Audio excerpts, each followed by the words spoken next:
Let's read the question, and the question says the cellular transport method which involves use of transmembrane proteins without energy expenditure is called option A diffusion, option B facilitated diffusion, option C active transport and option D exocytosis। Option wise चलते हैं। सबसे पहले diffusion है। Diffusion में क्या होता है? Substance का ट्रांसपोर्ट होता है from higher concentration to the region of lower concentration. उसके बाद बात करते हैं ऑप्शन बी फैसिलिटेटेड डिफ्यूजन।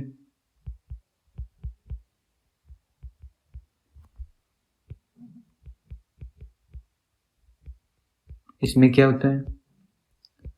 इसमें भी सब्सटेंस का मूवमेंट होता है from higher concentration to the region of lower concentration, पर यहाँ पे यूज होता है कैरियर प्रोटीन्स का या फिर ट्रांसमेम्ब्रेन प्रोटीन्स, लाइक हमारी मेम्ब्रेन है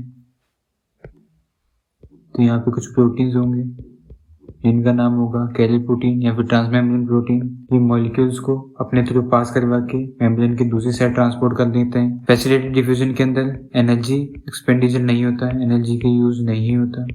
इसके बाद बात करते हैं option C active transport.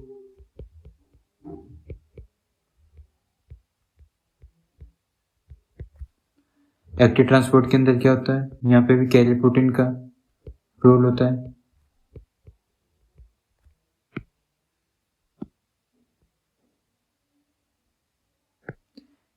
Active transport में क्या होता है? यहाँ पे सब्सटेंस को लोअर कंसेंट्रेशन से हायर कंसेंट्रेशन की तरफ भेजते हैं।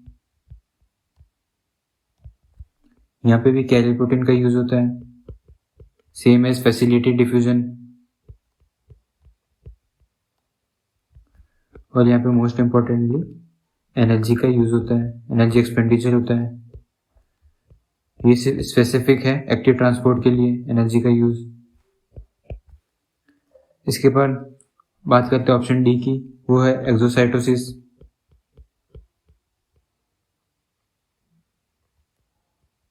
ये हमारी सेल है और इसको कोई भी मटेरियल जिसको सेल से बाहर निकालना है तो ये क्या करती है कि अपनी मेम्ब्रेन के अंदर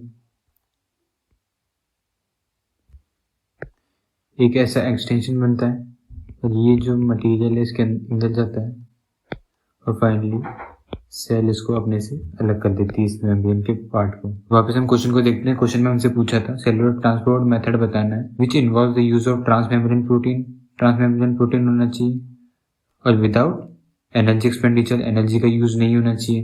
तो ऐसा कहाँ पे देखा हमने कि जहाँ एनर्जी का यूज ना हो और कैरियर प्रोटीन भी यूज हो रहा हो, तो ऐसा प्रोसेस है फैसिलिटेटेड डिफ्यूजन।